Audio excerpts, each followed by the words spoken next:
आज जो सबसे बड़ी खबर जो कंज्यूमर के इंटरेस्ट की है, ये बहरिया टाउन प्राइवेट लिमिटेड की तरफ से एक एड छापा गया। और ये देखें आप, ये थ्री क्वार्टर का एड है, फ्रंट पेज द न्यूज के ऊपर छपा हुआ, और डिफरेंट न्यूज़पेपर्स में भी होगा। जो एड है वो न्यूज में छप रहा है, और जो खबर है वो डॉन में है। डॉन में भी ये प्रोमिनेंटली ये बैरियर टाउन ने किस तरीके से जमीन एक्वायर की, और किस तरीके से जो सुप्रीम कोर्ट की वर्डिक्ट्स थी और उसकी इम्प्लीमेंटेशन बैरियर टाउन कर रहा है, उसके हवाले से एक इन्वेस्टिगेटिव जर्नलिज्म के वहां पे फ्रंट पेज के ऊपर स्टोरीज चल रही हैं। अच्छा, जो उसका रिजॉइंडर है या उसका एक्सप्लेनेशन है, वो बैरियर टाउन ने डॉन अखबार में नहीं दिया, बल्कि वो डिफरेंट अखबार में दिया जा रहा है। और ये भी दिया जा रहा है, ये एडवर्टोरियल की नाम से दिया जा रहा है। अच्छा, एडवर्टोरियल थोड़ा डिफरेंट होता है, ये कंज्यूमर्स को समझने की जरूरत है।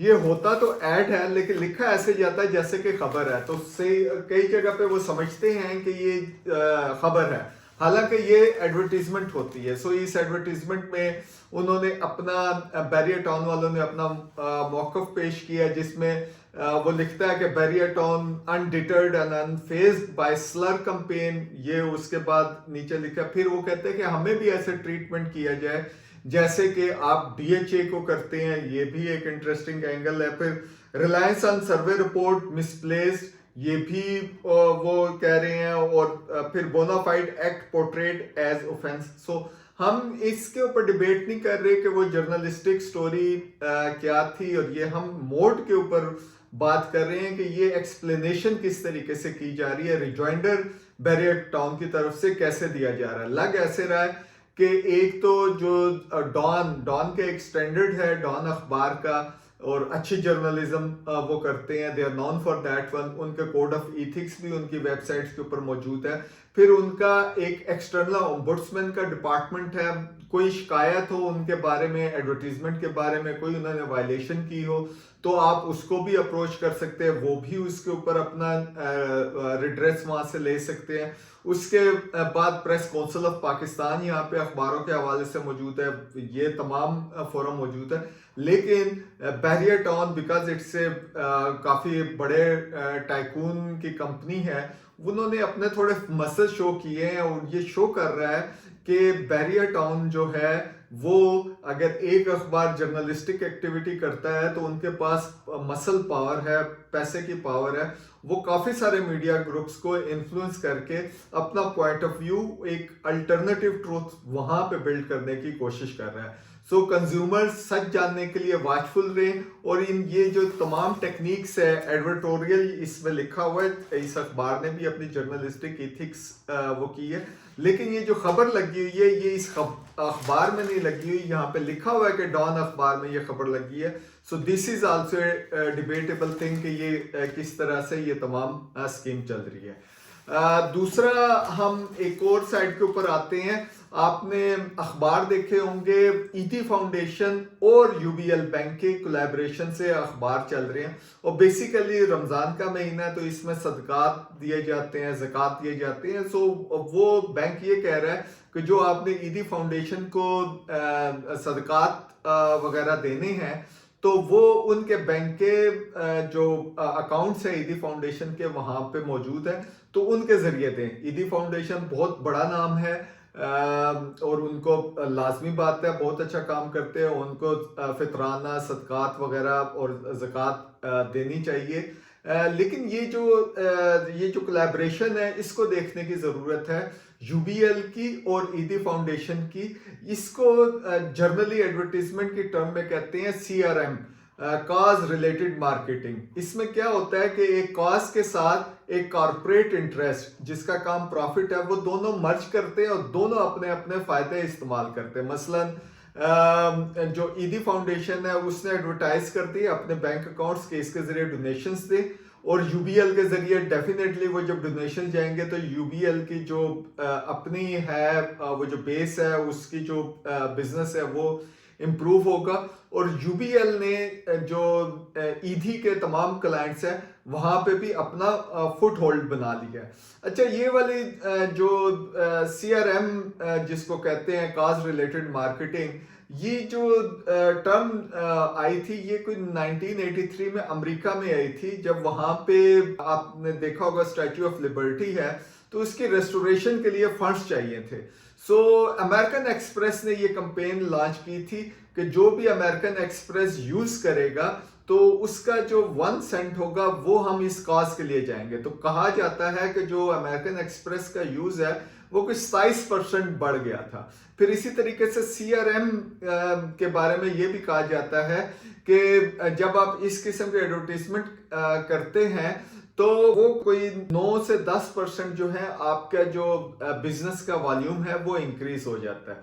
सो हम वॉचफुल रहेंगे कि ईडी को इस कैंपेन से क्या फायदा हुआ, और यूबीएल को, और यूबीएल माइक्रो फाइनेंस बैंक या यू पैसा, इन तमाम को इस जो कैंपेन है इससे क्या फायदा हुआ।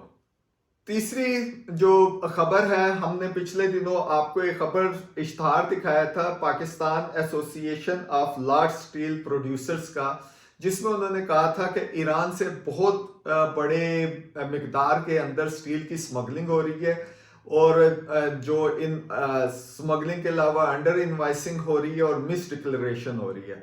अब वो उन्होंने एक खबर की सूरत में इसी इशू को हाईलाइट किया है कि ईद की छुट्टियों में वहाँ पे बॉर्डर एरियाज में ये स्मगल होकर स्टील आ चुका, और ईद की छुट्टियों के अंदर वहाँ से ये पाकिस्तान के अंदर सीप इन करेगा। वो बताते हैं कि ये कोई रफली 10% है ऑफ द टोटल स्टील जो हमारी कंस्ट्रक्शन इंडस्ट्री में इस्तेमाल होता है। सो ये जो कैंपेन है जो लार्ज स्टील प्रोड्यूसर्स की तरफ से है, इसका हम देखना चाह रहे हैं कि इसका एंड किस तरीके से चलता है, क्योंकि ये एक सस्टेन कैंपेन चल रही है और आगे बजट आने वाला जून तक। तो ये एक सीरीज ऑफ एडवर्टीजमेंट और ये स्टोरीज चलेंगी, we keep on following up, और हम ये देखना चाहेंगे कि ये पैटर्न क्या है और अल्टीमेटली ये किस साइड के ऊपर जाता है। क्या ये अल्टीमेटली कहेंगे कि हमारे भी वो टैक्स की ड्यूटीज को कम किया जाए बजट के जब करीब आएगा, या ये वाकई में स्मगलिंग रोकने के लिए बहुत बड़े इकदाम शुरू हो जाएंगे। अच्छा, ये जो स्मगलिंग वाली है ये स्टील की बलूचिस्तान से है, वहां पे अब एक और दूसरा इशू शुरू होने जा रहा है, बल्कि हो चुका है।